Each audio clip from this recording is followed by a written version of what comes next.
All right, Patriots fans, what's going on? Welcome back to the Patriots Drive podcast. This is Jason Cole. Today, we got some news. New England is bringing back Patriots legend, Super Bowl 49 legend, Malcom Butler, back on the Patriots here after short stint, 1 year retirement. He spent the previous 3 years after New England in Tennessee, then retired last year, and New England brings him back in. I think that this adds a little bit of depth to the cornerback position. That is desperately needed. But Cole, what are your first reactions to the 2 year, $9 million contract? First initial reactions is surprised and kind of intrigued of, Belichick and Malcom Butler are both going to get the questions about that Eagles Super Bowl. What happened? They're not going to answer them. Bill's not going to say anything, but it's intriguing to just hear that Malcom Butler is actually ecstatic and super excited to be back in the Patriots organization after how it went down. It's intriguing at the very least. So off the field, that's interesting. On the field is interesting as well. He just was retired, a 2-year deal. We don't know the guaranteed money, so we don't know how much of an actual commitment this is by the Patriots. It seems to be probably incentive-based like Trent Brown's contract. So I think probably low risk, high reward here for the Patriots. You bring in a guy who is 32 years old. He just was retired, missed the last year of football. That's not usually ideal, but at this point, the depth that the Patriots have at corner is so thin, it can't hurt. If this is a cheap incentive-based contract, up to $4.5 million a year for a cornerback, that's not bad if Malcom Butler has anything left in the tank. If he can provide a spark in this locker room and he's a veteran, he knows what he's doing, help some young guys out, keep teaching some people, and just be a guy here, because we just don't have enough guys in this locker room at the cornerback position right now. He'll be in a room now with Jalen Mills, Jonathan Jones, Sean Wade, Jawan Williams, Miles Bryant. So it's not a great cornerback room. So adding a guy who's a veteran like Malcom Butler, probably going to be kind of a prove it deal for himself of, hey, this is where I want to be. I've had success here. If I do well, I'm going to get $4.5 million. So he should want to play well. You know what I mean? It's not like he's getting guaranteed money, a ton of it, I would assume. We don't know the actual details, but I would assume this is something where he plays well, he gets paid, and it's a win-win for both sides. And you mentioned it. The thing that worries me, he's a 32-year-old corner, and he's coming out of retirement. His last year in 2020 on the Titans, he had the most solo tackles of all corners. He had 4 interceptions, which was tied for third. He had the most targets against him and the most receptions allowed against him, although he had a pretty decent PFF grade at 72. But he's not coming off of his best year, and that was 2 years ago because he's been retired. What type of Malcom Butler are we getting? It sounds like we're getting a very motivated Malcom Butler. That's different. It's different to be motivated than to come out and play. New England needs contributing corners, and I think that maybe Malcom Butler steps in and hopefully Sean Wade turns into something, but he's probably your cornerback 2 right now, maybe cornerback 3. I think most Patriots fans would trust him over Jawan Williams, over some of the other guys in the depth role like Miles Bryant. You're going to have Jalen Mills out there, Jonathan Jones in the slot, and probably put Malcom Butler out there week 1, depending on who you draft. But as of right now, he's looking like he's your cornerback 2. And for me, it helps because you're bringing the veteran in. He's been in New England. He knows the system. But I'm just a little concerned at what his level of play is going to be like so far out of the game. Not so far out, but a year out of the game is it's a while. I mean, who knows what he was doing over that year. And so we'll see how it is. We'll see in camp. Hopefully he comes in.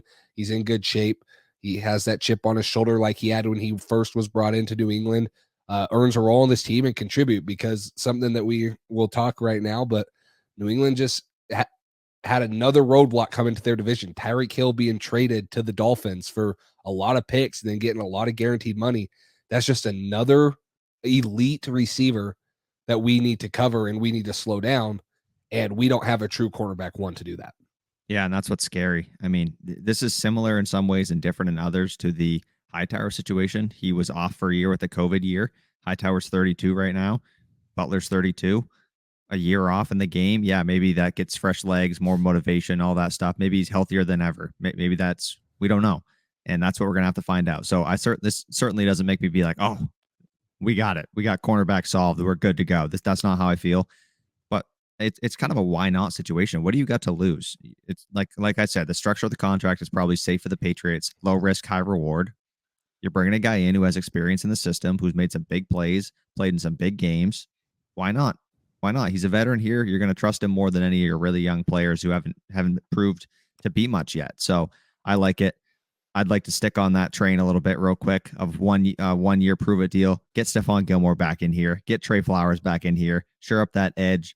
Get both those guys on a prove it deal till maybe they can cash out one more time and get deals for themselves after this season. That would plug a hole. If you bring Gilmore back in, you got Gilmore, Malcolm Butler, Jalen Mills, Jonathan Jones. That's a lot better, especially if you trade back in the first, take a corner with that late first round pick, Andrew Booth, Kyer Elam, something like that, and have those veteran guys teach this guy and bring him along. That's going to make me feel a lot better about having to stop some of these guys in the division. Like Miami's stacked. Their offense is Jalen Waddle, Tyreek Hill, Mike Gesicki, Devontae Parker, and they signed Cedric Wilson as well, along with Raheem Mostert and Edmonds, right? Chase Edmonds. Chase Edmonds. That's a lot of talent on offense, especially they just bolstered up their offensive line. So this defense, we already lost to Miami twice last year. We got stomped by the Bills 2 out of the 3 games we played them. This defense has to improve on a lot of things, and right now we're getting worse. So at this point, why not try some things out, get some guys in here who need to play well to get one more good contract, and that's when the Patriots thrive sometimes, getting some of these veterans, bringing them back, getting the best out of them one more time, and then letting them walk for whatever they want to and wherever they want to go one last time. Yeah, and Jonathan Jones tweeted out, he said, you got Malcolm Butler back, go get Stephon Gilmore back. I think a lot of Patriots fans have that in the back of their mind, and Stephon Gilmore is going to come in. He's going to be an immediate cornerback one. I mean, I think that maybe he's had a little bit of decline since he's been, obviously his defensive player of the year, but he is going to come in. He's going to be able to play this system. He's a lockdown man corner. I still think he's only 31 and a half years old. He'll be 32. I still think he has good football to play with him.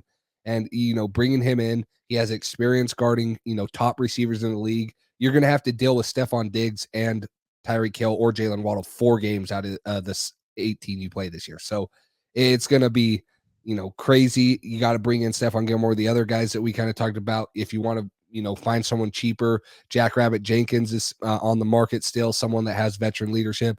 But like you mentioned, I worry about this being a situation like we saw with the linebackers last year. You bring back Jamie Collins, you bring back Kyle Van Noy, who were great in New England, and they played good football early in their careers. New England brings them back for cheap, like you mentioned, a 1 year prove it deal, 1 or 2 years. And they play good football at times, but in the long run, they're probably just not going to come back here. And they really were, kind of a downfall last year when you think of Kyle Van Noy. He played good football, but Jamie Collins, Dante Hightower, sometimes I worry Bill and New England holds on to guys too long. And I'm not questioning the signing of Malcolm Butler because they need cornerback depth for sure. But I wonder if this is one where they're hoping that they're going to get more than they really do get out of him. Yeah, and that's certainly a possibility. Like you just mentioned with some of those linebackers, I thought Van Noy was the best out of those 3, but Hightower had his moments. He was good early, then he was bad.